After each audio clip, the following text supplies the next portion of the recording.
Well, hello, Doom Nation. The Doomed. Let's see. Audio is rolling there. We got Charlie McGrath somewhere over here. Doom Nation. Oh, I can hear myself. Haha. Let's see. I got the chat room going. Got Charlie McGrath somewhere over here. All right, so there's the loop. All right, we're past that. What's up, Charlie? Hey. Can you hear me? I can hear you, man. How are you? I'm pretty good. How are you? Good. All things considered, pretty good. Yeah, I should have prefaced mine. All things considered. Pretty okay, huh? All right. Pretty okay. How about you? Still pretty okay. Yeah, still pretty okay. Still pretty okay. Tell me how the connection is, because I am on. I had my laptop and I'm running the call through my Galaxy because I think it sounds better this way than it does talking into a shitty mic on this laptop. Yeah, it sounds all right. Keep talking to me. Keep talking. Keep talking. 1, 2, 3. 1, 2, 3. 1, 2, 3. Doug Owen. Yeah. Small copter lands on Capitol Lawn, area on lockdown. Oh my God. Police arrested. Who cares? It's just such crap. Let's see. I got to turn mine up too. I don't know why this thing is so damp. Keep talking. Keep on talking. So I can get a good mic volume on you. Or did I just mute you? No? Let's see. Did you go away from me? La la la la. Oh shoot. He's already off the reservation already. That might not be a good thing. Alright, so we had a drop or what happened there? Oh. Man. Man, oh man, oh man, oh man. Check 1, 2. La la la. Can I hear the Charlie McGrath? Whoop whoop. Not one of these nights, is it? It's not going to be that kind of night.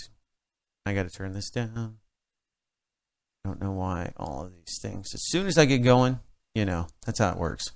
As soon as you get going, you're like, oh yeah. Turn that compressor up. 1, 2, 2, 2, 2, 2. You're dropping, my friend. Check 1, 1, 1, 1. One of these days, I don't know why, but I keep getting dropped. It's because it's hotel Wi-Fi, my friend. That's how that stuff works. That's how they do you. You very well could be correct. I'm looking at my service I have here, and it's showing decent service, but right. My only other option is to go cellular, and I do not. It would cost me. It's so ridiculous for data up here. I had to spend $100 to get 250 megs, so I could use my work email and my text messaging and all that. So I don't think running an hour through cell rates would be something I could ever recover from. It'd be like $1 billion. Right. That's all right. Just keep talking to me. We can do it however you want. We'll try it this way. It's fine. Let me see. You are so much hotter. Why is mine not this hot? Irritation. I can just turn you. I'm fine there. I'm fine here. Let me see if I have any setting control for my phone. No. Don't you touch anything. Okay. You there? 1, 2, 3. I can hear you just fine. Just don't. Let's not go there. Let's not change. You know what I'm saying? I hear you. I don't want you messing with the settings. Then I'm messing with the settings. Then then we're countering each other. And then one. Man, I got that way up, but I don't know. It looks like it sounds okay. Maybe the people in the chat room there at doomcast.com/live. Live. Let me tell people there. Boom. Live. 83, 8, 83, Live. 1, 8, blah, blah, blah. Well, I just got to dampen myself a little bit here, and I think we're actually pretty good here. It's not too bad. I mean, I got a little echo, but on my end, I could really tweak this thing out, but I don't know if I really want to. Let's see, de-esser, got the gate. I can turn my gate up a little. La, la, la, la. Can you hear this? Did you? Yeah, I hear you. You're like almost. All right, hold on. You can't hear that, can you? I absolutely heard that. Oh, you heard the intro? Okay, good. Thank God. Thank God. I just thought it was going to be one of those days. So I've got everything up. It looks good. Talk to me one more time. Hello. Live. Doug Owen. Live. Yeah, we're ready. 2, 3, 4, 5. It's 83. You're gonna intro this thing. Yep. Oh, sure. I just sent you a link to it. Did you get that? Are you there? Yeah. Get what? No. Oh, let me see. What do you got here? Is this got a? Skippity do. Oh, that's Doomy. That's pretty fucking doomy. Yeah. Are you any doomier than that, my friend? No, man. You can't. You want to do the intro as per usual? Yeah, let's roll. What is it? Today is the fucking No, what? It's I said, It's the 15th of 83. April. April right? 15th. No, March. April. Yeah, it's tax day. Yeah, lots of stuff. The Titanic and Abraham Lincoln's assassination. Stuff we can talk about if you'd like. All right. Let's do it. Let's go.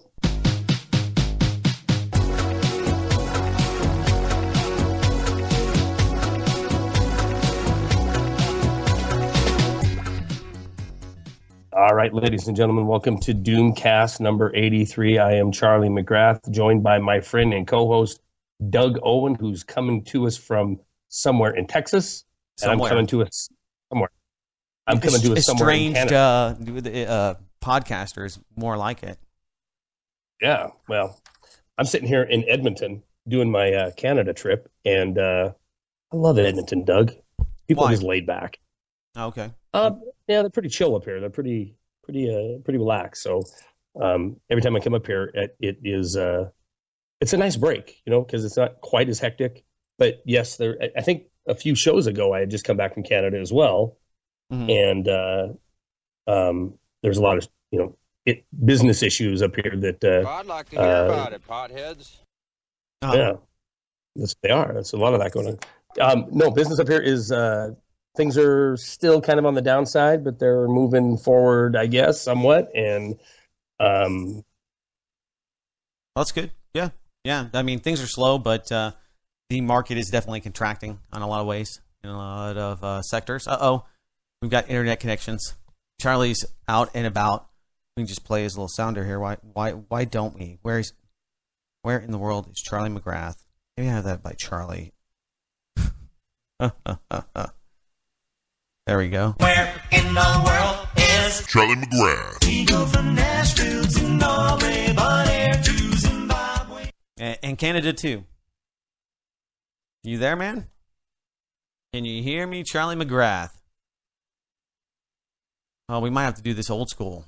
Hey, just call me old school. POTS lines at 512. 222. No. 512. What is it? 428. 428. 880.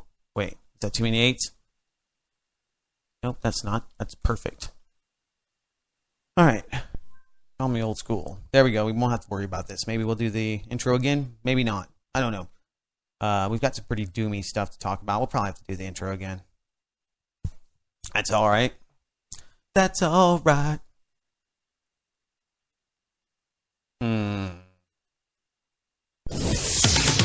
Breaking news. Charlie McGrath is trying to use hotel internet, and it doesn't work very well. Hey, Charlie McGrath. Can you hear me? I can hear you. Can you hear me? Yeah, I can hear you. Can hear Price is Right sound effects. Illuminati coming in your face. Yeah! Yep.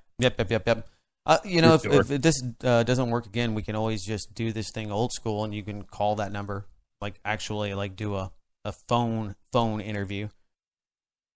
Yeah, if it keeps cutting out, we're going to have to do that because what are we about 8 minutes into it, and we've already had. Yeah, this is no good. No good. It's no good. It's no good. Call me old school. Call me on HOTS line. Luckily enough, we have the technology. Doug, are you hearing me? No, you're cutting totally out. Just call me on the regular phone number. It'll be fine. What regular phone number would that be? I'm putting it in Skype. You don't see this stuff? You don't see it? Here you go. There you go. Hit me up. Yeah.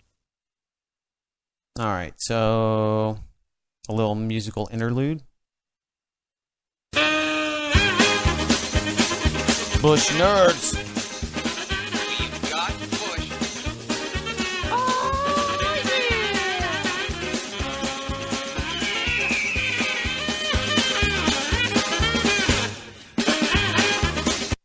All right, let's see.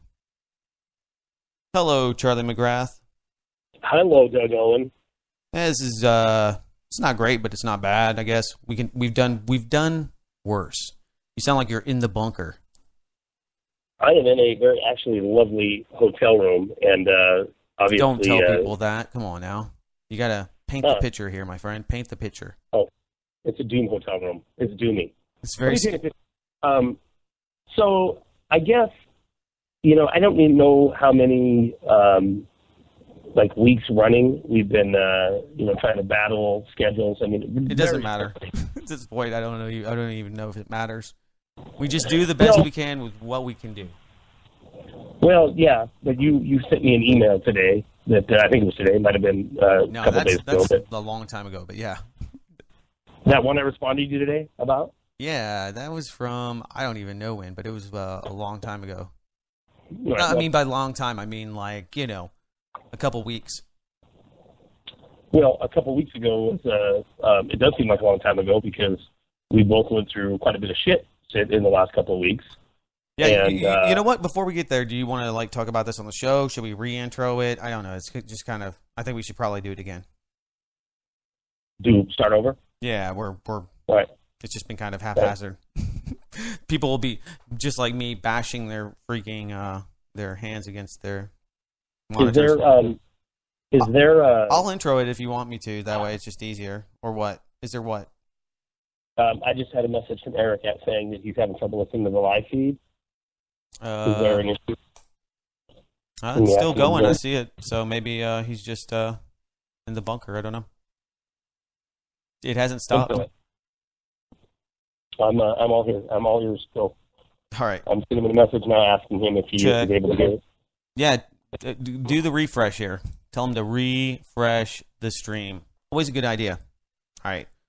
Refresh.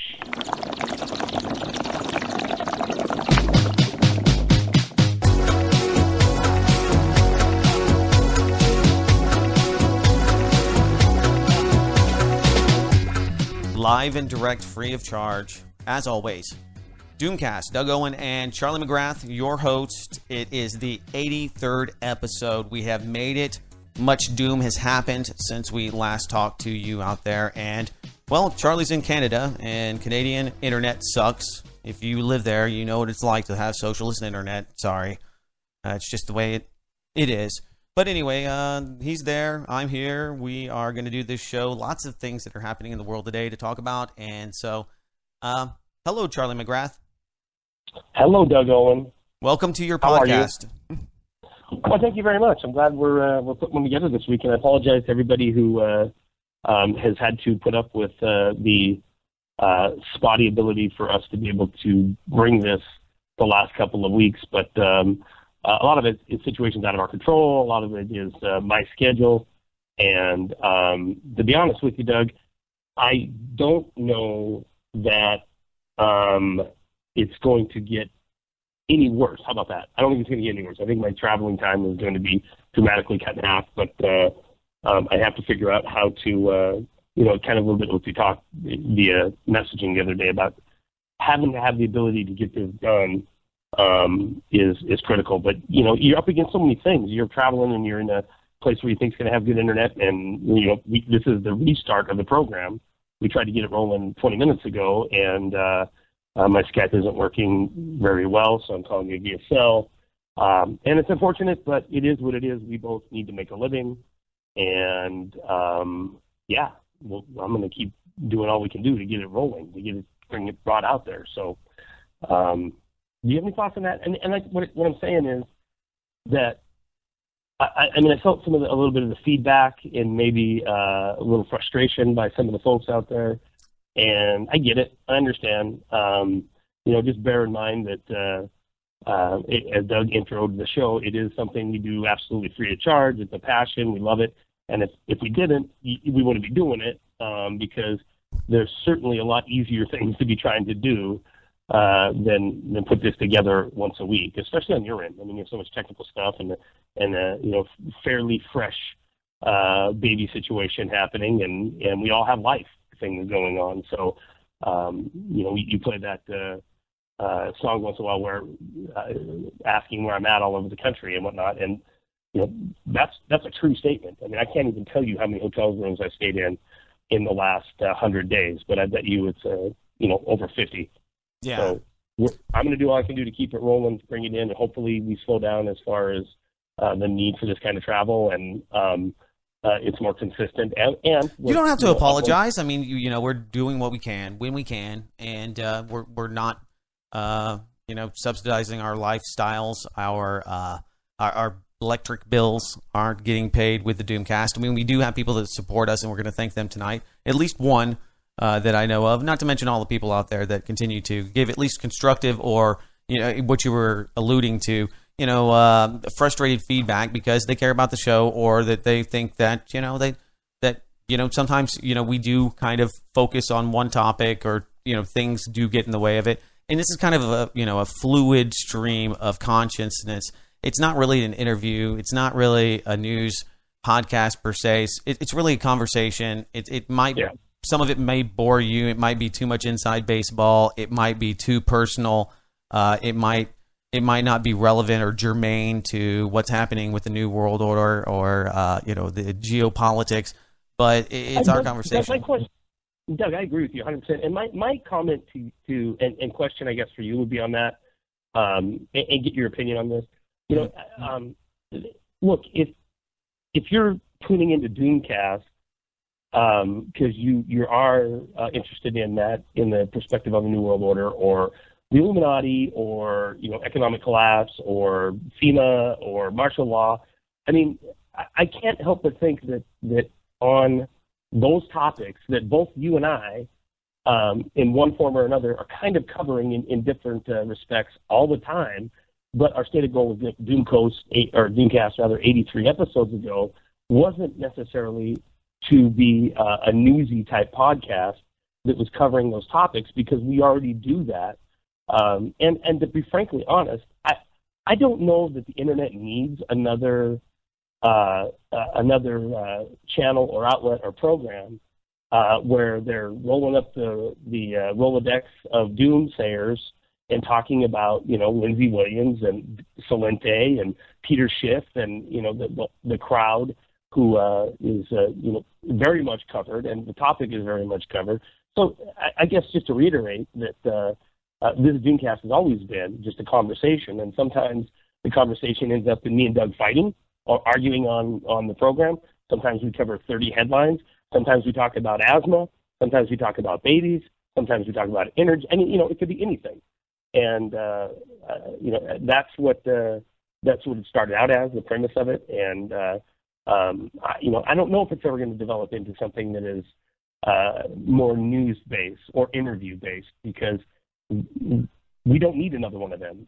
And there's plenty of that out there already. What are your thoughts on that? Well, I think that the reason that people listen is because they're informed, and they care about our opinions because our opinions are informed, and they come from a perspective of I think a collective 30, 40 years of looking at politics, looking at policy, looking at negative policy, figuring out what are the most effective ways. I mean, somebody like yourself has seen quite a bit of what's going on, and seen through many of the smoke screens that most people get caught in. And so most of our listeners are well aware of what's going on, and I think they do want that perspective. They do want to know about how we feel about and think about the current events. So I think there is some of that, and we don't have to That's the thing. We don't have to define it. We don't have to necessarily cover one thing or another. If you want that, you want, our unsolicited opinions, you can find those too. And you can always ask us. If you really want that to be a topic, make a donation. That's your topic. You pose a question. I mean, if you really want to hear it that bad, it doesn't cost you much. You can't pay Diane Sawyer $10 to get a plug for your website, your blog, or to just ask a question. So I mean, we're pretty accessible to those that want to criticize. If you really want to criticize us, it's very easy to do so. If you'd like to steer the conversation in a different direction, that's very easy to do as well. So for those that don't like it, tough titty. Yeah, I mean, that's a great point. If you want to, there's people I'm thinking right now, like Sarah in Nebraska and the other constant monthly subscribers. I mean, if you guys send us an email and you say you want to hear something, that's what we're going to talk about. I will promise you, if I get an email from one of our regular contributors who says, I want to hear you two speak on, Ukraine or what's going on with oil or whatever it is, right. We'll make that happen. But in lieu of that, I like talking to Doug. I like arguing with Doug. I like, trying to have a little bit of a good time because, it's the whole notion of Doomcast was kind of a double entendre to begin with, right? Which is we're going to poke fun a little bit at this segment of the community or of our genre here, and then also be accurate with news stories or debate some of the stuff that we end up debating. But I do recognize and own up to the fact that over the last, for myself personally, it's been a couple months that I've been dominated with other responsibilities, and at the end of the day, I have responsibilities, and nobody's going to take care of that stuff for me. I mean, like we've talked about before, if we could sit back and do this program every night and make a living doing it, that's exactly what I would be doing. But unfortunately, as everybody listening to me, I'm not whining because everybody probably listening to me right now. I wouldn't do that anyway. I mean, it's too hard. I had a guy call me the other night about running Oracle. His name's Chris in Canada. He listens to the RBN show that I do, live on Sunday nights. That we usually do this show before, or at least in last few months. That became a convenient time.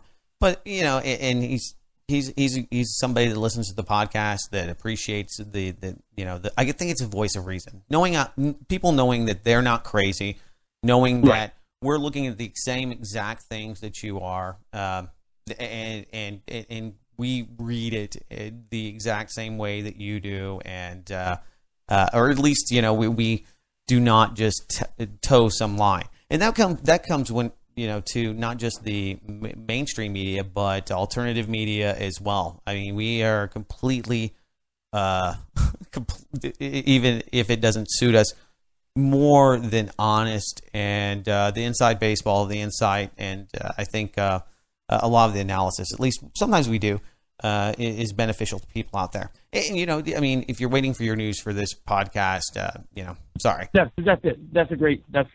You know what? Everything we just said, we could have said with that. If you're tuning in because you want to hear about the latest Lindsey Williams snippet or whatever, you quit banging on Lindsey Williams. Hey, you know what? One of the great things about one of the wonderful things about running a website is, or at least a semi-popular one on the internet that has the word black in it.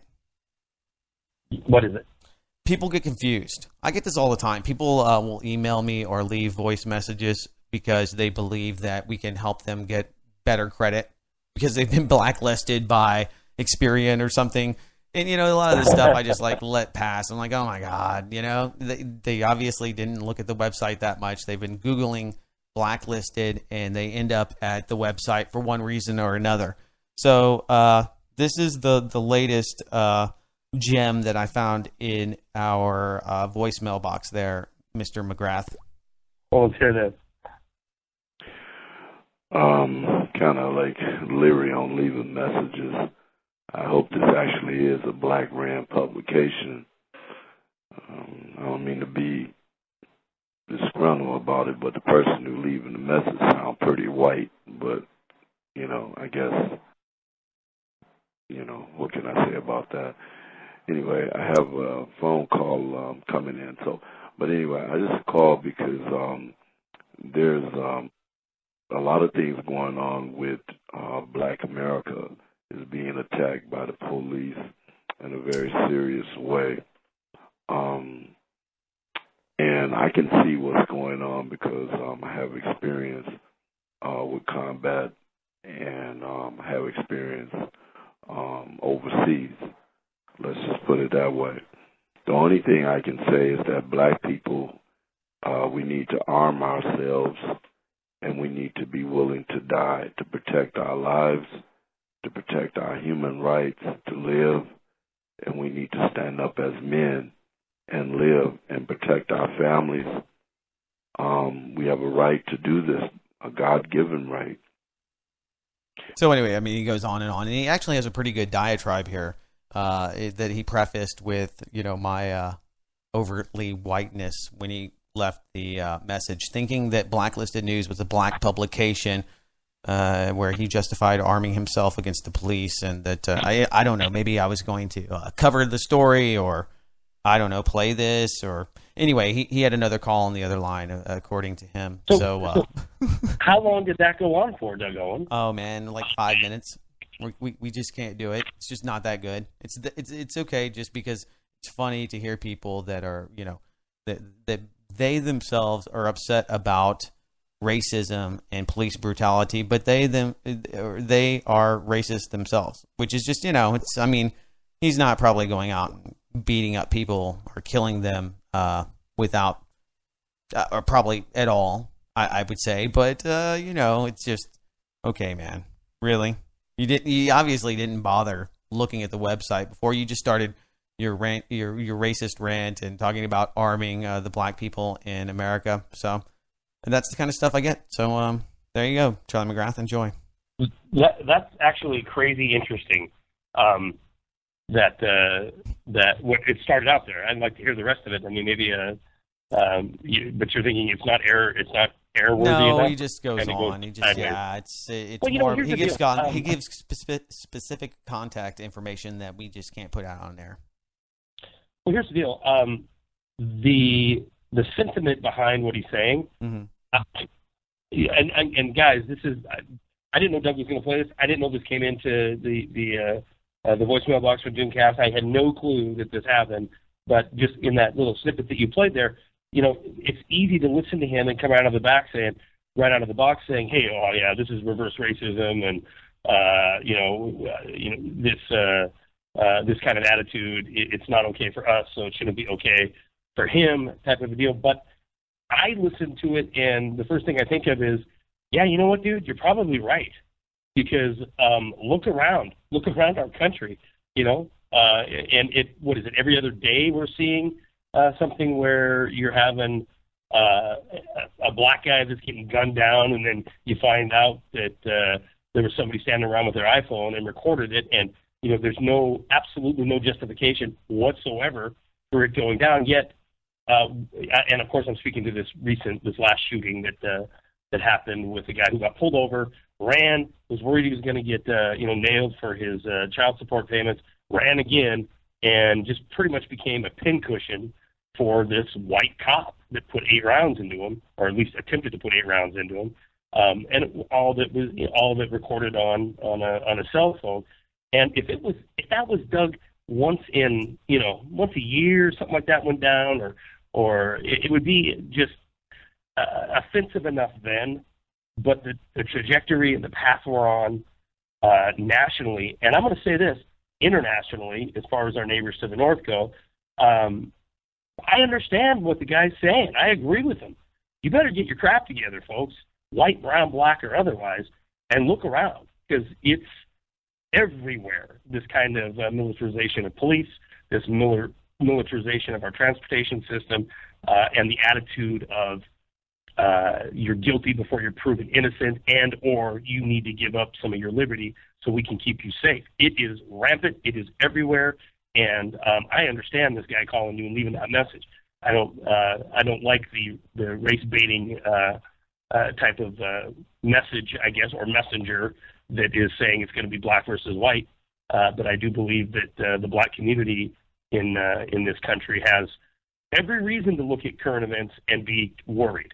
Because there's white people that do live in these communities. There's people that I really think it's more about being poor in the communities these people live in. It makes them much more susceptible to these these issues, because you do have people that are committing violent crimes, right next door. So you're in a high crime area. You are much more likely to be a suspect or to have scrutiny and police presence because you live in an area where there is a high crime rate. I mean, when you look at a lot of the other factors that go into it, I think that it's easy for us to look at the video online and make a complete judgment about what is right, what is wrong, and most of that stuff I think is very black and white. You don't shoot somebody in the back, things like that, but you don't get the full context of what has happened in the weeks prior or after,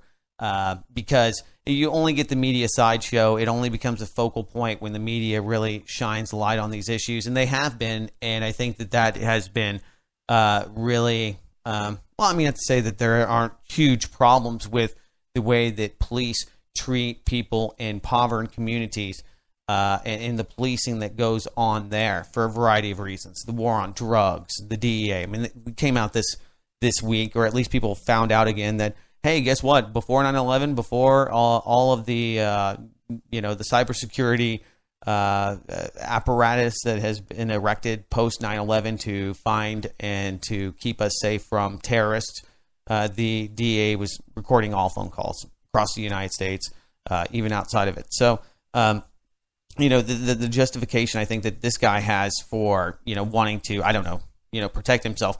You should protect yourself from other people that are more likely to commit crimes in your neighborhoods and to actually kill you than a police officer. That's the truth. You're more likely to be killed by another person than you are a police officer. You're more likely to be killed by a police officer than you are a terrorist. That's one of the top articles that I have at BLN right now, that cops have killed way more Americans in America than terrorists ever have. So it's perspective, not to give those guys, impunity on the discussion, but you have to understand the kind of place that they're in. Okay, this isn't your neighborhood. This isn't, if you live in a nice place, it's not where you live. This is in the seedy parts of town where, cops have been attacked in the months prior. It's just like, I hate the sidebar, but that's what I do. You remember when they had the guy that was high on bath salts and he was biting faces? For the next 2 weeks, in Florida. Next 2 weeks, you had all these stories about people biting each other, and like, man, people are turning into zombies. And it was kind of an internet meme. People are, eating one another. There's a zombie apocalypse upon us. And then, the media, primarily mainstream media, stopped covering stories where people bite each other because it's just not that interesting anymore. But I tell you what, Charlie, you start looking into the numbers. People are biting each other's faces off in America just as much as they were prior, and just as much recently as they ever have. It's only the coverage of it that has changed. So I don't think that policing in America is any worse or better than it has ever been in those communities. We're just now getting a firsthand view because of everyone having ubiquitous video cameras on them 24 hours a day. That you can buy. Everybody has a cell phone. Everybody can record all of these things. They probably happened on even a more regular basis, but we just didn't see it. And so it didn't have the national anger. It didn't create the national anger that it is right now. So when it comes to race baiting, I mean, you think in places like, southern Alabama that, 20 years ago, the cops were nicer to poor black people or even poor white people or people in high crime areas. I don't buy that. You don't believe that they were a nicer, gentler police force back then? No, you just didn't hear about the national. I mean, we didn't hear about it because you lived in Montana, I lived in Texas. I mean, I didn't hear about music that was being played on the East Coast. I didn't know about social distortion because it cost $14 to taste music from other areas. There's a lot of things that we didn't know about 30 years ago that happened, that were rampant. It's like now we know so much about child pedophilia in the churches. But while it was happening, that was, the golden age, back when you could go to the church and not get raped. No, that was when you were getting raped. Now people are just aware of it, and it just saddens us. So now we're more depressed about knowing that these things are happening, and have I think a different perspective. Same thing with cops killing Black Americans. You think that's any different? I mean, here's a good example. Okay, we talk about border control and people talk about FEMA camps. Great story about the revolution in Mexico in the 1920s. The Texas Rangers, when people were coming across the border, when Americans, Texans that were Hispanic looking came over the border, they had no idea who were Mexican revolutionaries, who were would-be terrorists, and those the Rangers had very little forensic ability to really decipher who's a good guy and who's a bad guy. You didn't have you didn't have the DHS and all these interrogation rooms. Who are you? What are you doing? What's your allegiance? Who's our president? They just didn't have that. And so the mass murders of legal U.S. citizens and people that were trying to escape the revolution in Mexico were just mowed down. They just left dead bodies all over the place. The Texas Rangers, with very little discrimination. If you were there and something was going on, there was a war that wasn't very far away, they just murdered everyone. Absolutely everyone, because you had to feed these people. It's a harder time. It's a much harder time. You don't have enough food for yourself, much less these people. You've been cut off from supply lines. You just murder these people. You just kill them. And so we think about, it was a lot different back then, No, it was so much more brutal. It was so much more, I don't know. I think people give them a pass because you didn't have any resources. You didn't have any other options. It's like, this guy, if I keep him here, he's going to kill me. if he's a bad guy, he's a ne'er-do-well, he's going to kill me. What should we do, Bob? Let's just kill these people, man. And that's what they did. And it was, now we look back on history and we're kind of, horrified by that. We look back at how people were treated in this country, 100 years ago. And, it's kind of shocking. But when you think about it in context, just like most people do with George Washington, he owned slaves, but we give him a pass. We're like, that was just the thing of the time. We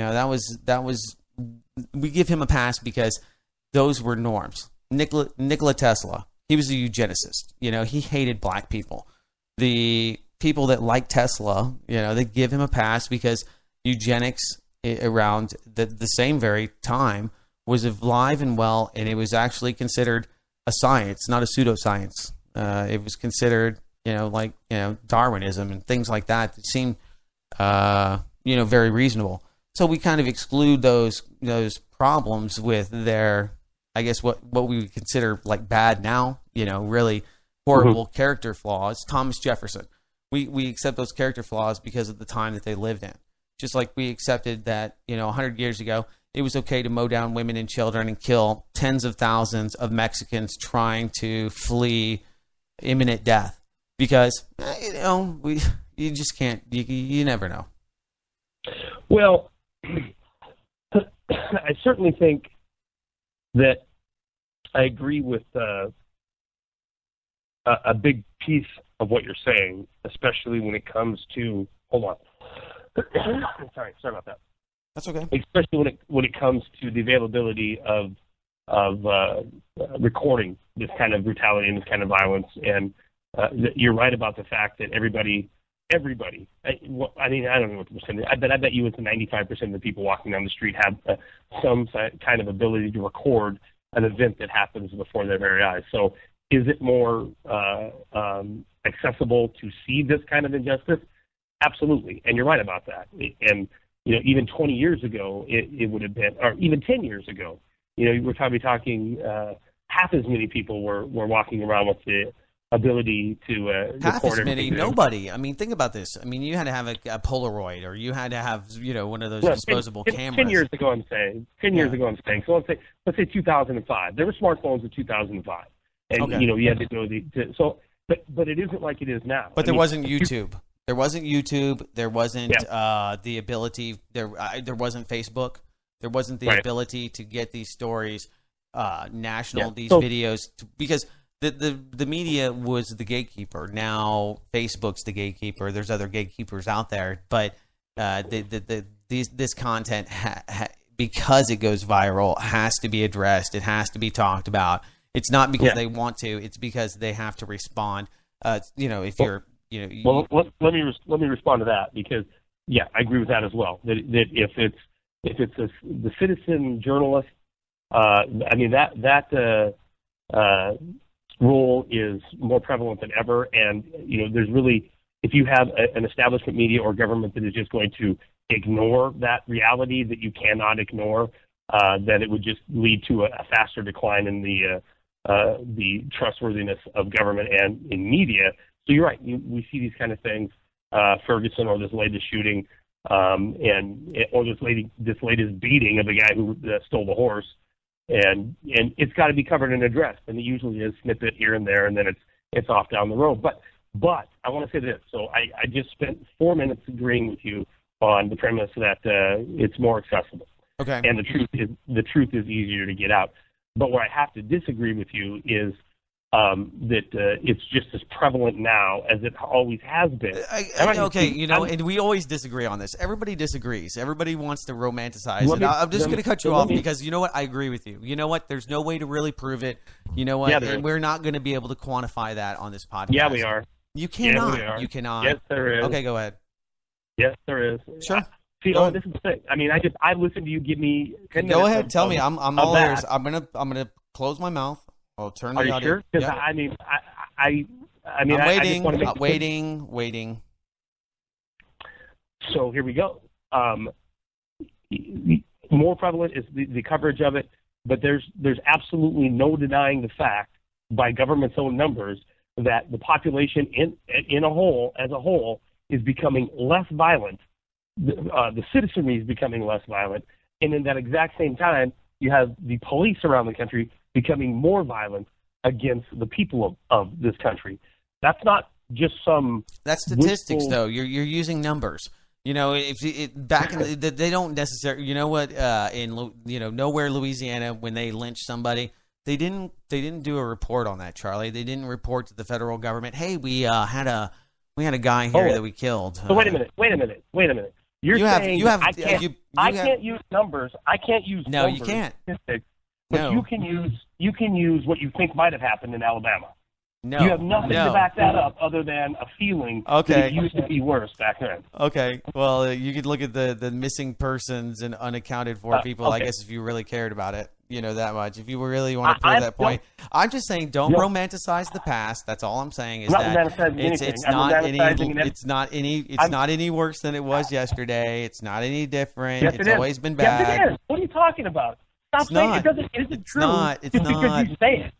You keep saying it, therefore it must be true. But no, I'm not. Okay, I'm not you put human history in a perspective of 1,000 years, 300 years, 100 years, 200 years. Did we have some glory period where, like 60 years ago, people were all nice and in black and white? Okay, if you believe that, that's fine. But if you look at human history throughout the ages. Okay, the barbarism, the absolute disregard for human life, the fact that back in 1950 we had way less than half of the people that we have here in this country today. So you're like, oh well, this is at an all-time high. Well, no shit, everything's at an all-time high. Max occupancy here in this country is at an all-time high. Never have we had so many people at an all-time high. Everything is going to be at an all-time high. So those things is like, well, this is shocking to me. It's like, no, it's not, because, back in 1920, we had less than 100 million people, and now we have 300 million people. It's gone up. Irrelevant. It's gone up 66%. Okay, well, no shit, it hasn't. Those are the things. Irrelevant. Yeah, it's irrelevant. No, I'm saying the argument's irrelevant. It's Right. irrelevant if there's 100 million people in the country or 400 million or a billion. It's statistics. It's percentage. All of those capital. numbers, though, in my opinion, in my humble opinion, don't matter because you didn't have the ability or the tracking ability that you had, 10 years ago that you have today.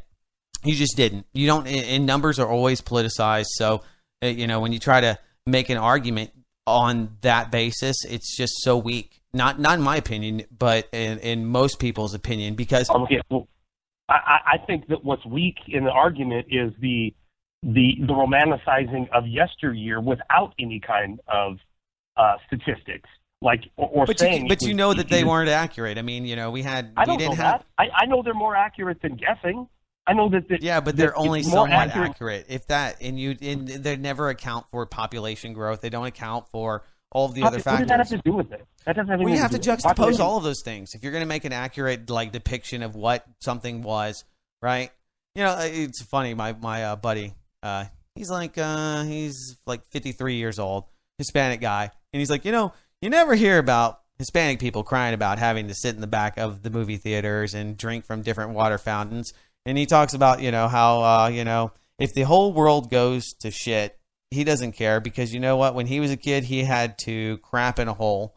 He's like, the world, it can blow up. And you know what? When I was a kid, we had to bathe. We waited for the water guy. We had to boil the water that we got to make it potable. And I washed myself and we shit out in an outhouse. He's like, so, it can only get so bad. And it's like, yeah, it's a hell of a perspective because if you were raised, right, in a place like Somalia or in any crazy place that is like a war-torn nation, the things that you and I take for granted, that we enjoy, most of the people that listen to the show in the Western world, you would have probably a different perspective on just about everything. And it's funny. He's like, we had to sit in the back of the theater. We had to sit in the back row, and you don't hear people talking about, well, the Mexican people, they want this or that. He's like, we just toughened up. We didn't cry about it. We just did our thing. It's not, that's just his perspective. That's the way he looks at it because of the,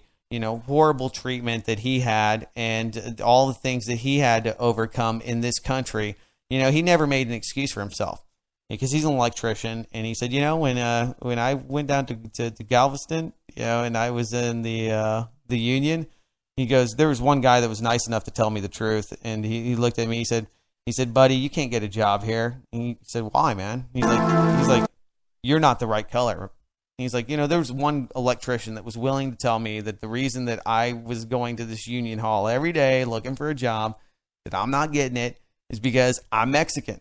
And he's like, I get it. No point in crying about it. He went and did his own thing. And, a good friend of mine, we talk about the New World Order and the world that is. But I remember, back in 2008, I'm like, the banks are going to blow up, man. They're going to blow up, dude. We need to buy gold. And he was on board with that. And he's like, man, I think it was probably about 2010, 2011. He's like, I'll be honest with you, man. I used to have to shit in a hole.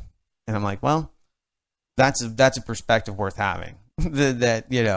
Nobody's, giving me reparations. Nobody, there isn't some union or some group that is looking out for my rights or, my special privileges. I don't get a special, parking spot or, I don't cry that's why my life sucks and why, these injustices against me. He's like, I just got up and I pulled myself up by the bootstrap. And he's like, well, that's the world we live in. That's, it's bullshit. We all know it's bullshit. And once you realize that, you have an option. You can cry about it, or you can do something about it. I'm laughing about it right now. Here's the deal. I have no idea what that has to do with the increase. What I'm in saying is violence. that you think that the police violence is increasing. I think that you're just getting to see it. No, I think it's actually way less. I think it's much less. And we can Let me ask you this. Mm-hmm. You think it's way less? I think it's way more. Okay. Either way, it sucks. It doesn't change what. Wait a minute. What are you basing it on? I'm basing it on that we have reporting now. We have national media. We have reporting of instances things that happen all the time that steer the conversation, that put those things in focus, that were completely concealed, that there was no resolution for 40 years ago. When some black teen that was talking crap to the government ended up dead, that didn't end up as a national discussion. Nobody gave a crap. Nobody knew about it, and everybody felt better back then.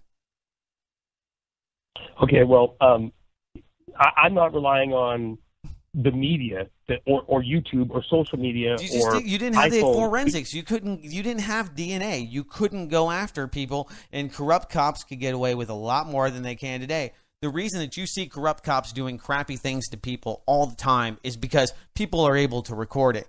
You think that just because we have cell phones now that the cops turned bad, or they just turned into dicks all of a sudden? They just decided. No. Yeah, I mean, no, come on, bro. No, I don't think so. Don't be naive. I don't.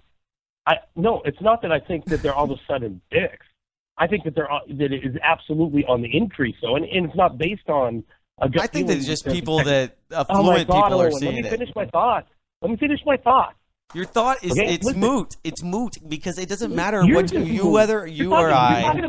You're talking about ancient. It doesn't matter.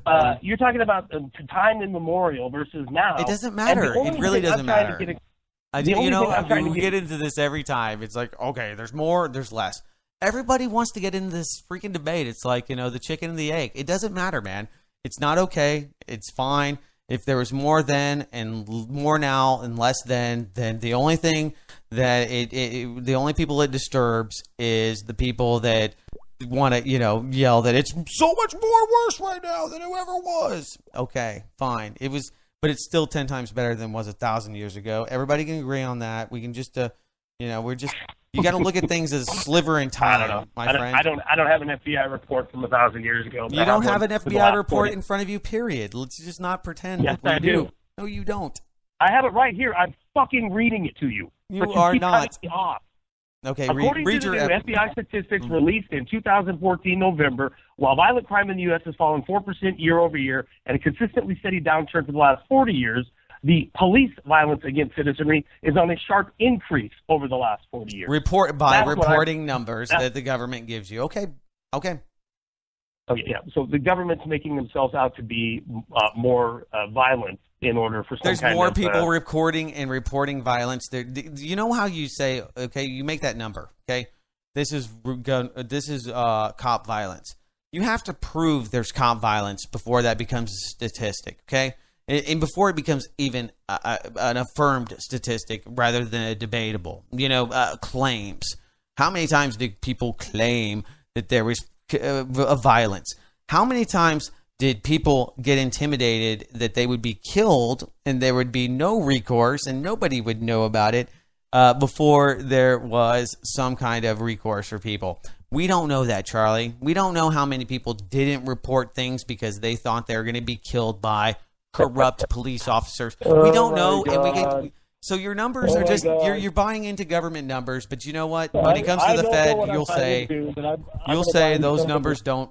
This is the thing. I'm going to buy into something that's based in reality, not what somebody might have been afraid of a few years ago. This is the only difference. I think that it's just government reporting is different. I think that there's more people reporting violence by police officers than ever before. There's more provable violence. What's a good thing usually about a study or a survey? Hey, or you know how many people back in 1920 were killed by police officers? Very few. Neither do you, Doug Owen. Very few. Very few. Because they didn't tell anybody, because nobody cared, and they didn't have a computer to write it down. You're just talking over me because you don't. Are you ready for a war? I have already said 5 times that it doesn't matter, okay? Because it's all conjecture. That doesn't mean it doesn't matter to me. Because you said it doesn't matter 5 times. Because you want to be right? Is that why? Do you want to be right, Charlie McGrath? No. Yes, we're having a debate.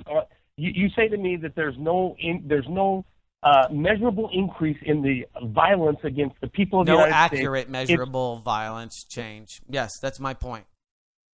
I understand it's your point. And I'm trying to give you my point, which is it's proven that that's not true. Okay. That all right, man. Fine. Hey, you know what? I don't care, really. I mean, it's not that big of a deal. I'm okay with being wrong, Charlie McGrath. I'm okay. I'm okay with it. Wrong too. I'm fine. I'm completely okay with being wrong. It doesn't matter. I don't know how many times we always get to this, and then we don't need to be here. I love you. It's okay. Okay, I know you're frustrated. You're sleeping on hotel beds. It's not fun. You're chasing the dollar like every other one of us that's in the rat race. I get it, man. You don't have to. You can romanticize yesteryear and tell everybody that the doom's coming, and that's why this show is called Doomcast. That is your role. It's fine. All right. Okay. Well, let me have my role then. First of all, this conversation has nothing to do with the fact that I'm working or sitting in a hotel room. It has to do with we got onto this topic of police violence and recording it and the statistics that follow it, and it's completely blown into something that is. I think you just give more credence. You're giving more credence to FBI numbers and things that are statistics. What do you give credence to? I give credence to the things that make sense, that are provable, and I think that what happens is once you go back 50 years. Whoa, hold on. Let her go. Stop. I'm rolling up. All right, I'll do that. There's nothing that's provable. You know what I mean? It's all conjecture. It's not accurate, but you don't know how accurate it may be. That's what I'm saying is that once you go back 60 years, 70 years, 100 years, 10 years, 15 years, 20 years, the accuracy of those numbers is very, very limited.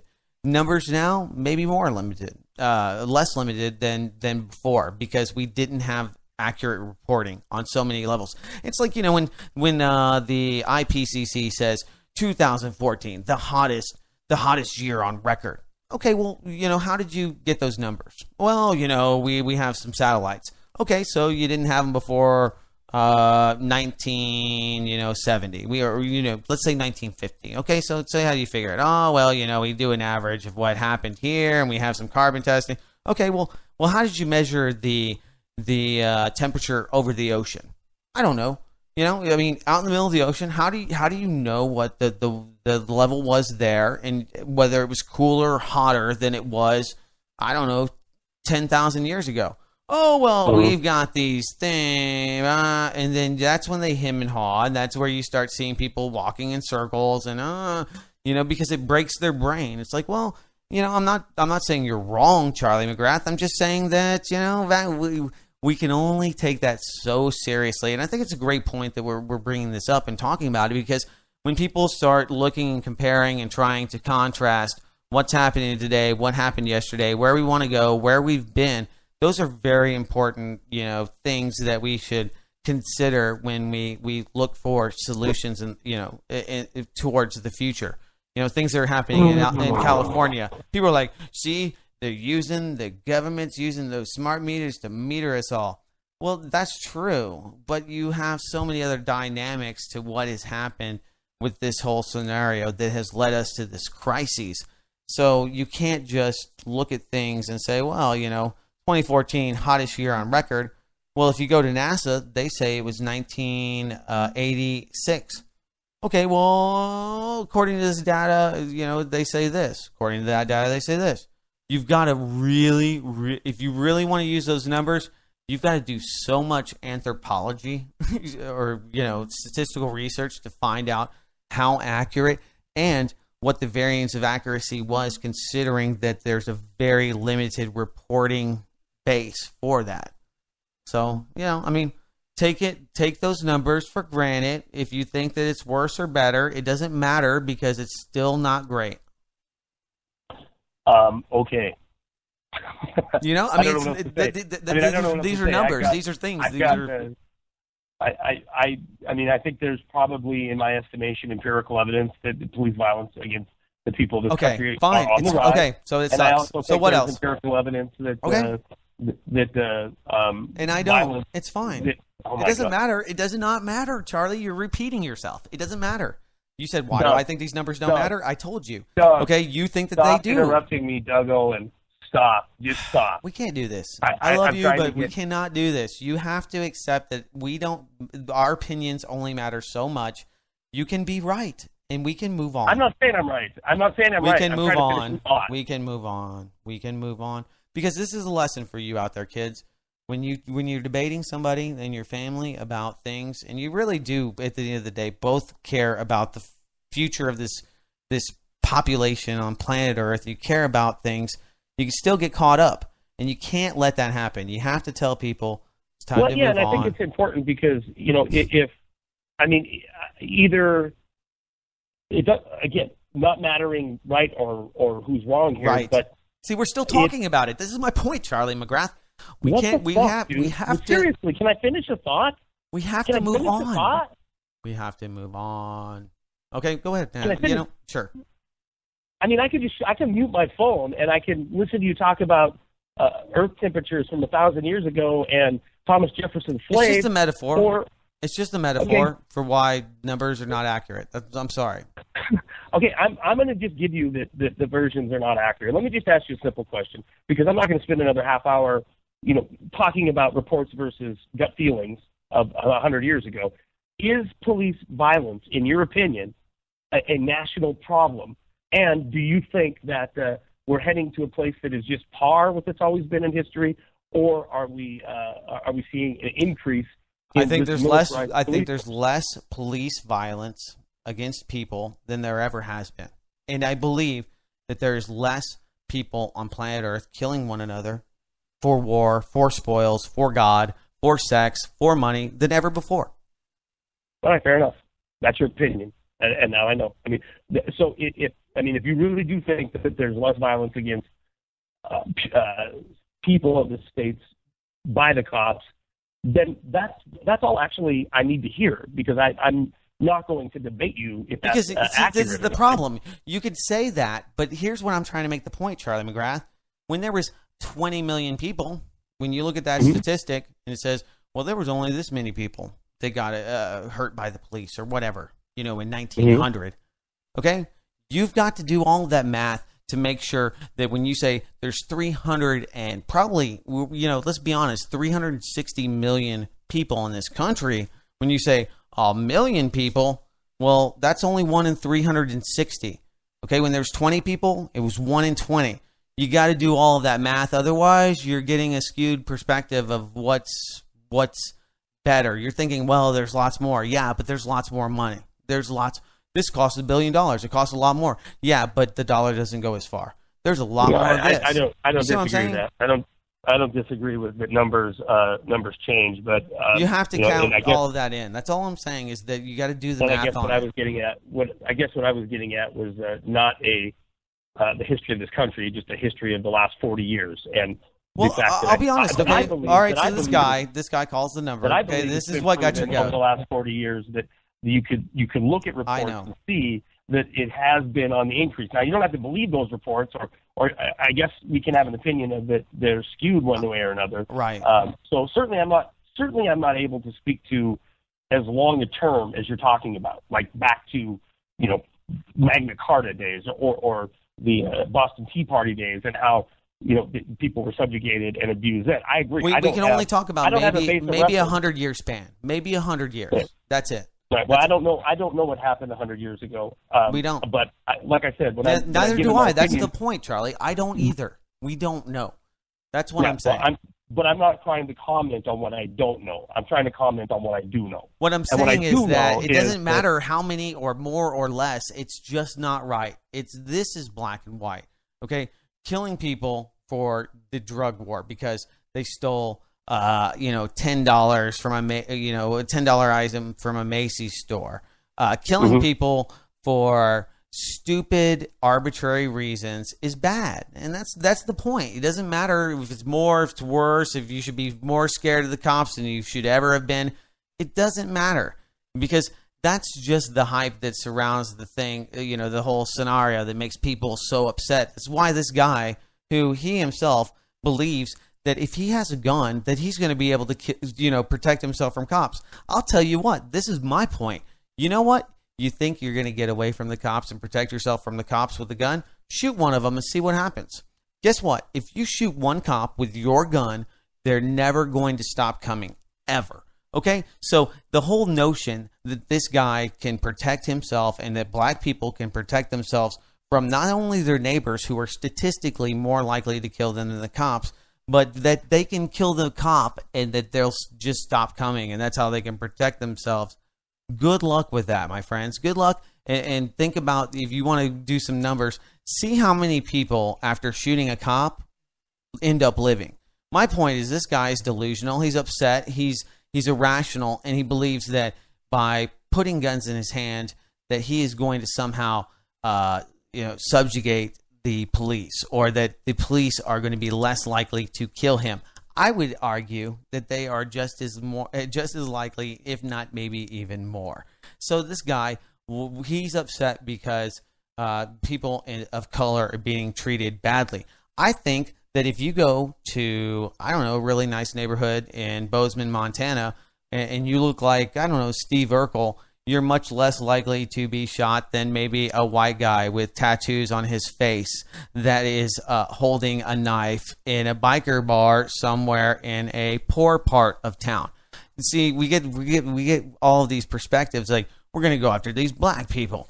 Well, what else? Oh, well, by the way, they're all prior felons. And by the way, they're, you start painting this picture. Oh, well, it's black people.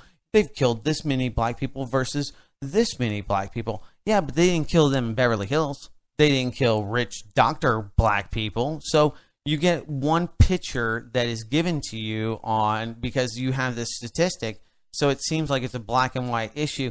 It's completely not. It completely distorts the picture, because rich, nice white guy or black people that are driving BMWs with, light pink polo shirts, much less likely to get killed than people living in Compton that have dreadlocks that fight with the cops every other weekend. You see where I'm going with this. The number of white person or black person doesn't tell you all of the rest of the story. It only shows you one side of it. Well, here's the deal.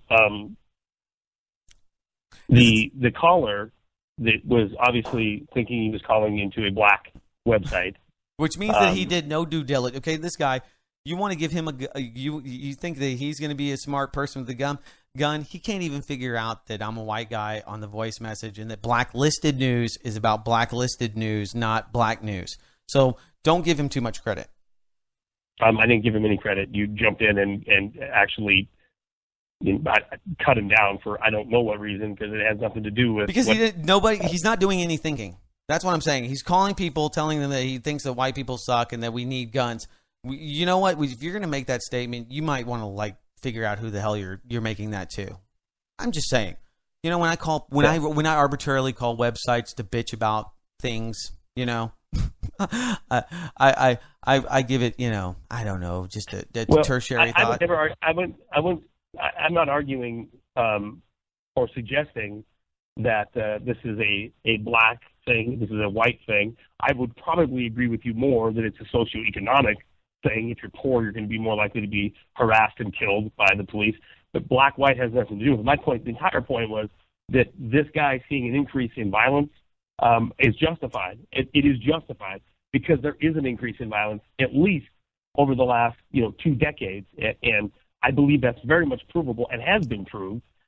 So frustration might be higher because of social media and more of these things are being covered. So it's certainly going to be more recognizable as you turn on YouTube or any other live leak or any other outlet like Twitter where these killings are happening. But as a population as a whole, we're becoming more docile with a police force that's becoming more violent. It's simple numbers, and it's a fact. I mean, it's not.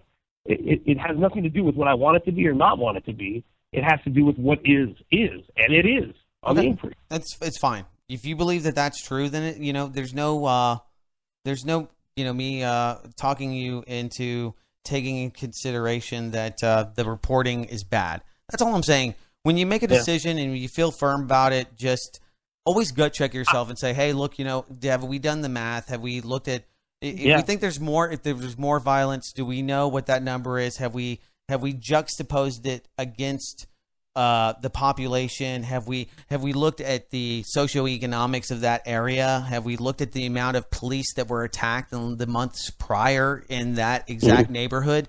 Because those things dramatically change the perspective. And what I want people to understand is before you believe something, before you go after people because you personally believe it's true. And I'm the first one to say that I don't know. But what I'm saying is when I look into a lot of these numbers, when I start digging, when I have the time to start digging into it, it starts painting a much different picture when we start looking at all the things that have happened prior to the cameras going on and then after. People of color are treated like crap in many communities across the nation. It's not just something that's happening in the Deep South. Go to Chicago, go to Rahm Emanuel land and see how people that have been disarmed are treating one another, people that don't have gun rights, people that rely on the police to protect them. Look at the massive amounts of violence against each other. And, how all of that is much worse than the terrorists that are, the homegrown ISIS folks that we hear about every week. That's all I'm saying. That's what I'm saying. Okay? I totally wholeheartedly agree with you. The only reason I cut you off is because we're not debating anything, because I already admit that I haven't looked at everything. But I'm not quick to say that this is like so much more dramatically worse than it was at some point, because I don't have all of those factors, and so I just take a lot of maybe But I tell you what, there's my next door neighbor. They're pretty affluent, and they're black, and guess what? They're nice as could be, and I don't see a lot of problems. The cops don't come over here and bother them, and it's not because they are white. It's because they don't live in an area where we have people killing each other on a regular basis. We didn't have a homicide across the apartment from us, so those things make it different. That's why I think that they feel differently about probably just about everything. Whereas somebody that lives in that area, somebody that feels like, hey, the cops are there every day, and they're just, they're pulling me out of my house every day, asking me what happened. Well, if you live in a place like that where, the cops are pulling you out of your house every day, asking you what happened next door, it's not because you're black. It's because you live across from, Murder Central. You're going to find a lot more violations of your rights if you live close to the border, and you have to go through those, warrantless checkpoints, internal checkpoints here that are, Constitution-free zones.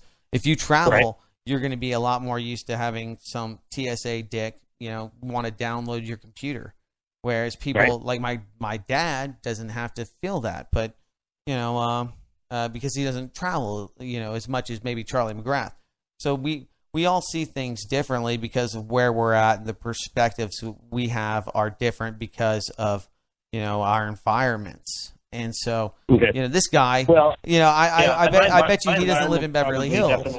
My environment's probably definitely different than a lot of people in the country, but it's certainly, where I'm at on that, socioeconomic ladder. Certainly, I can understand your point where if you're in a more, I want to say affluent, but a middle class neighborhood, you're far less likely to be harassed or to be under as much police scrutiny as if you're living in the projects. I don't disagree with that at all. I mean, and to me, it's rather irrelevant. It shapes your perspective. If I'm only going to view it from when I open my front door and looking across the street at my neighbor, if I'm only going to develop my perspective on what I see in front of me, then then I'm not informing myself. But here's the thing: you don't feel like you're being mistreated, though. That's the thing. I could simply say that this is bullshit because there isn't more police crime because I'm looking out my door and I see my white neighbors playing out in the yard and nobody's being mugged. That's how people that is exactly how people perceive it. You hit it on the head. You know what? My next door neighbors probably don't perceive black people being attacked every day because where I live, fortunately, at the moment, and that could change in a heartbeat, people aren't being attacked. So you don't feel like that. You don't feel like, hey, I'm being put in a FEMA camp because you're not being put in a FEMA camp. You don't feel like there's no, that we have no constitution in this country because you aren't in a place where, your Fourth Amendment is being violated. So yeah, I think absolutely that shapes your perspective. Do you see a danger though in having? I'm not going to talk about you or me because I don't want to get it in that level. But let's say, is it dangerous for somebody to have a perspective that is developed only on what they see looking out their front door? Because isn't that turning into more of like a Chicken Little thing? Like everything's okay as long as the sky isn't falling in my little world. Yeah. And if I'm just looking around my neighborhood and I live in a lower middle class neighborhood, that is rarely seeing any kind of violence, and for me to hold an opinion that on a nation as a whole or state as a whole that violence is on the decrease or level or always what it's been, because I don't see any more of it. I think that's giving you people think that there's more. Yeah, people think there's more people eating each other's faces because they see it on TV. So I think to your point, yeah, it's the perspective that people are seeing on TV. This guy's saying there's a lot more violence. Is there more violence where you live? Is there more violence in your life, or is that what you're perceiving because you see it on the TV, because that's what the news media is reporting to you? If that's the case, then it's only perception. That's all it is. Are people more upset about it? Yeah. Why? Because they perceive there's more injustice. Why? Because they're seeing more injustice that they didn't get an opportunity to see before. So I think you're hitting it on the head. It's all about it. Is it what you see outside, or is it what you see on the TV? Are you scared of ISIS? Are you worried about ISIS trying to recruit your daughter to go and have sex with jihadists? I'm not, and obviously because I don't have a daughter, but think up some other kind of fantastical scenario. Are you worried about Sarnev brothers coming and blowing you up next time you go jogging? I'm not. Why? Because I know realistically the chances for a cop to kill me are much higher. Okay, and that is a absolute non-debatable, non-arguable statistic that is very real, very now, because it's only a manifestation. It took me virtually an hour to make it full circle here, but what I was going to say to you is exactly that. No, I'm not afraid of ISIS. I'm not afraid of Al Qaeda. I'm not afraid of any. Because you don't believe in it. You don't believe it because you don't see it, because ISIS isn't what are you outside. Talking about? Of course I see it. You see it on the TV. You see it, but you don't believe it. I see the propaganda that's but you don't. See, that's the thing. You don't believe it. The next door neighbor believes that, man. You know what? I talked to a guy the other day, man. He's like, "Fucking ISIS, man. They're all over the." You know what? I talked to a guy that listens to Alex Jones. He's promoting now that ISIS is on the border, buddy. Okay, and the Mexicans, and they're gonna come over and kill the white people with ISIS. He's like, man, I'm really freaked out about it. I'm like, you're freaked out about ISIS coming across the Mexican border? I'm certainly more freaked out about, and I'm certainly willing to say this: if you're listening to this program right now, you're more likely to be shot by a cop. For sure. That's not arguable. Than you are by ISIS. That is not arguable. How many people got killed in 1972 by cops? That is totally arguable. I don't know. I can look it up.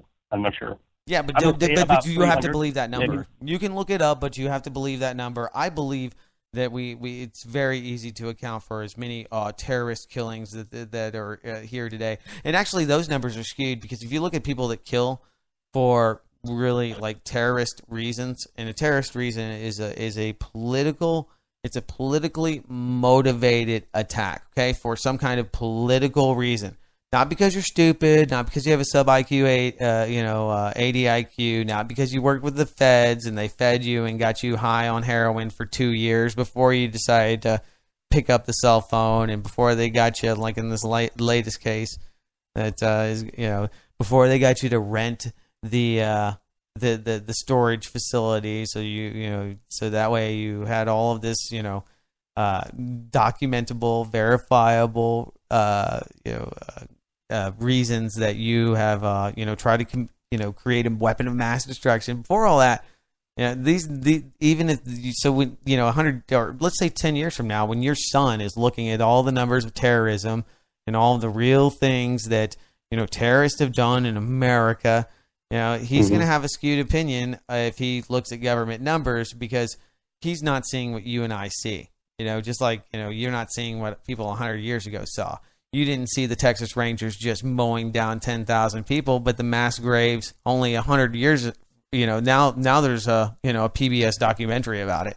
But, nobody thinks, oh man, Texas Rangers, mass murderers. They were. It's a perception. It's a perception of, hey, now if you put 100,000 people or 10,000, let's say you put 5,000 people in a camp, people are like, the FEMA camps. Yeah, you know what? You'd rather be in a FEMA camp than just mowed down and left, like, just not even buried, just your body rotting in the Texas sun. But that is the world that they lived in then. It was just a different place, a different time. Just like we talked about the founding fathers, we give in Nikola Tesla, give all these people, we give them all a grain of salt because of the times they lived in.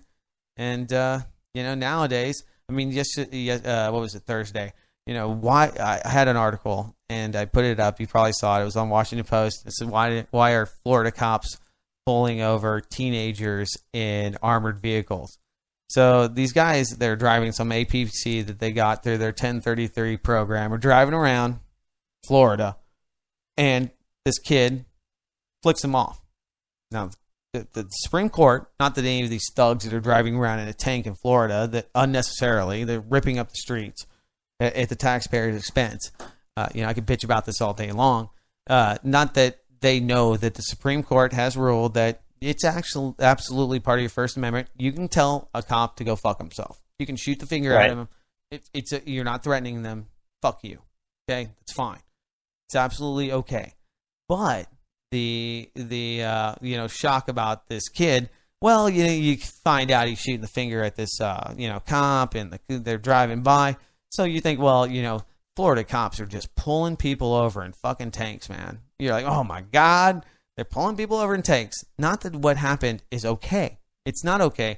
But the immediate impression you get is something completely different than actually the truth. It's called clickbait. Get you to click it. You're like, oh my God, they're pulling over kids in tanks. Pulling over Cletus pullover. They're pulling over kids in tanks in Florida. Oh my God. Oh my God. Well, the story's a little bit different. You start finding more details. It's just like getting lured into some sales job or something. You get 10% of all sales if you do. Oh, stipulations. Okay, and I gotta. Yeah, you start realizing, well, what that headline was or what you thought it was is not. The more you dig into things, the more you realize, well, true, but not quite as dramatic as it seemed. It's not just randomly pulling people over in tanks. That's not the normal. That's not like they didn't just buy 1,000 tanks and that's what they're policing in Florida. But you go to some websites, that's the picture that they're painting for people that are freaked out about it. They're like, you know what, dude? I heard they're pulling over people in tanks in Florida. Yeah, one isolated incident. Okay, it's not like this is a new policy. Don't let that stop people from, creating these false realities. Don't let it stop it from the quote unquote truth media from, painting this picture that in itself, like I've said over and over again, sucks. It's not okay to pull kids over. Okay. You're not okay. It's not okay to pull people over for shooting your finger. It's not okay to pull them over in a damn tank. You shouldn't be driving around a damn tank in the first place. Why do you have the damn tank and what purpose does it serve? And why is it's not effective. It's not right. It's not even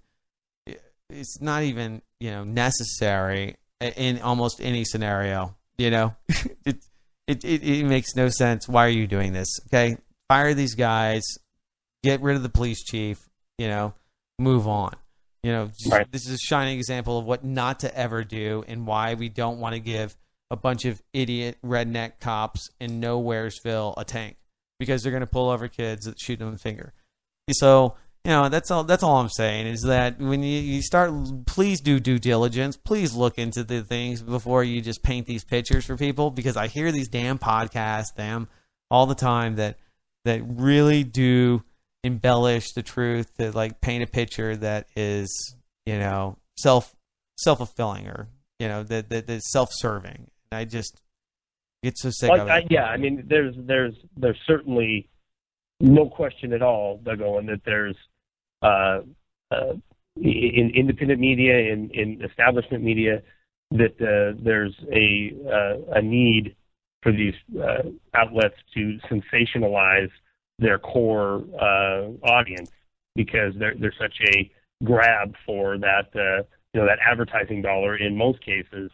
But yeah, I mean, trusting Prison Planet or InfoWars or wherever to get all of your news media or all of your news information, you're definitely going to be hearing the sensationalized versions of or any way anything could be twisted to mean New World Order, government, all that. So I mean, I do think that there's definitely a propensity to inflate or to titillate. But all that being said, I think that from my perspective, from the research that I've done on topics that I've covered, that there certainly is an increase in the militarization of America's police forces. I believe there's an increase in a drive to turn this nation more safe by taking away liberties that we currently have now. And I don't say it's far worse than it's been any time in the history of the planet, but I do say we're on a path that is going to leave this country less free for our kids than we saw it for us. No doubt about that. No doubt about that, because you just have a different society. I mean, when we were kids, it wasn't a big deal to smoke when you ate. People smoked, and my parents, my dad didn't smoke. My mom did smoke cigarettes, but when we were kids, it wasn't a big deal. Now, people, when I go to like Vegas and I see people smoking in the mall, it's just like, wow, how crazy backwards is this place? They still smoke in the mall. Right. It's just a perception that something, whether you smoke or not. I mean, I don't care. I smoked for 18 years and I quit smoking cigarettes. Still smoke cigars. Love the cigars. But well, hey, I'm let me look. I'm sorry about that interrupt there, but are you still with me, Doug? Yeah, man, I'm listening. All right, let's.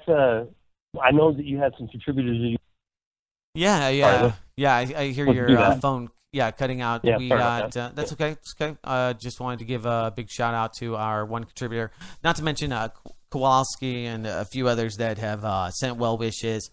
A lot of correspondence, people asking how you were doing, Charlie. We didn't even get to some of the personal events, some of our own personal things that have happened. Sorry, Doug, you know what? We'll get to that next week. Don't worry, people. If you like the personal drama, plenty of that. That if you like arguing, there's plenty of that. It's okay, because arguments. This is the point. You have to get past those things, because people you love that are passionate about things like freedom, about the future of humanity, you're going to get into arguments. You're going to get into discussions, and if you can't get past those points without punching each other and using physical violence, then you're not going to be that compelling. Anyway, we have. Go ahead. I was going to say, if we can't use physical violence, what fun is it anyway? Yeah, well, maybe we'll have. I do want to thank, as always, Craig, for his work in putting up the program on Doomcast.com and also the remix on it. I am going to probably see Craig on Friday as I get through Seattle. I also want to tell Sarah in Lincoln that the plan is still a go to get down there. It just got pushed back by a few weeks, so I'll make sure to get a hold of you, and so me and you and your hubby can go socialize for a bit when I'm down there. And Doug, I'm sorry because I cut out for a second. Did you thank the folks that contributed yet? Not yet. We just have Ken here who threw $20 into the donation bucket. He says, Charlie, and producer Greg, keep it coming, and I hope you guys are doing well. He brought that in a few days ago, about a week ago, from Naperville. So Ken, thank you for that, and Kowalski, Pinroot, Jake, all the other guys that have sent correspondence asking how you are doing, and just making sure that we're alive and that we haven't killed each other or other doomy circumstances have taken us off planet Earth. No, not the case. Not the case. We're still here. We're going to continue to do it, even if we drive each other batty, because it's fun. Because it's fun. It's You know, fun. because every other show you turn on, everybody's like, I agree completely. I agree. Yes. And it's like, no, if nobody's checking each other, are you really having a discussion? Or are you just talking? Is it just a circle jerk? Mm-hmm. Listen, we didn't get into the topic at all on this Doomcast, but I just sent producer Craig a link to the obituary of my father, and I don't know if I know that a lot of people that are close to this program and my other work, they all know what's the last Wednesday my father passed away, and so I sent Craig the obituary, and I don't know, it's kind of creepy putting it up on Doomcast, but I'm very proud of my dad, and he was a great man, and I think he was 74, and I think he was probably spared several years of misery with dementia and things like that. So that were part of his medical. Wow, I mean, he was drama. a sailor like myself, and probably a better one. He went to the Navy League baseball team. He was a catcher and earned himself a tryout with the Cincinnati Reds. I mean, your dad's life was something to be commended, and he has a lot of attributes. And he battled rheumatoid arthritis, and at age 33. 33. I didn't see that in there. I did not I just see that. noticed in the 33. I don't know what's going on with that, Charlie, but Yeah. I'm gonna have to look into these statistics. Well, Central Banker would not be denied. That is not the right sound effect. Sorry about that. Too soon, Doug. Too soon. Sorry. No, he was a great man. He was his last several years. You mentioned rheumatoid arthritis. He'd had that for a large part of his adult life. One of the first people in the country to try several different medications to help fight rheumatoid arthritis, such as methotrexate and long-term prednisone. These are things that gave him years, but it also, I believe, cut his life short and gave complications that eventually led to his passing. So, Dad, I miss you. I love you, and I hope you're watching Doomcast from on high. And for anybody who wants to, see some of my past, you can pick up that a bit on Doomcast, as well as I'll have it up on Wide Awake News here pretty quick. So yeah, I just want to get that out there before we sign off. Yeah, I just put it in the chat room for the people there listening live too. Yeah, so pretty macabre, Charlie McGrath. Kind of a weird way to end the show, but that's what's weird about that, Owen, is and I've had this talk a lot over the last week. I've lost my mother and my father now, but I'm old. I'm 45, so it's this is natural for me to be at this age and be talking to my son, he's becoming a young man, about the passing of his grandparents, and this is the cycle of life and all that. But there's a lot to be said for. Sometimes I feel guilty because it's easy to break down. Oh my God, my dad, he passed away. But I choose to look at the positive aspect. Not only the good years that he had on the planet, but the positive aspect of not having to go through. And for those of you listening out there that have parents or relatives or know anybody that's went through Alzheimer's or dementia or one of these debilitating humanity zapping conditions that turn you into something that you're not, then you almost feel relieved that in some cases this is cut short. My father saw me in person about a month before he passed away, about 3 weeks actually, and as near as we can tell, with my family that was with me, this was probably one of his last cognizant moments where he recognized the people before him were family members. So it's sad, but also I'm glad that somebody who was so smart and so intelligent and so passionate about politics and government and poetry and being an artist and being a dad, somebody who was so passionate in his life, to see them deteriorate, it is almost a blessing to see that kind of a deterioration. just come to an end and move on to the next phase of existence, if you will. Yeah. I mean, I haven't had to go through that yet. My dad was in the hospital. He had a blockage in his lower intestine, so it was not a good deal. He was not happy about that. He had to have tubes stuck down his throat, and I'll spare you the graphic details. Very upset about it. He said that they had no empathy, no effing empathy. So he was not thrilled about that, and can only of course, give you my deepest and most sincere condolences. Thank you, Doug. I can't even imagine. And, it's one of those things. I'm 37, and my parents are pretty old, and we're going to, I've seen that with all of my friends that are your age, and, even some younger that have had to go through that period. And I have nothing to say about it other than I am sorry, and I will someday. It's just one of those things. You either die or you have to deal with other people dying, and one of the other is going to happen.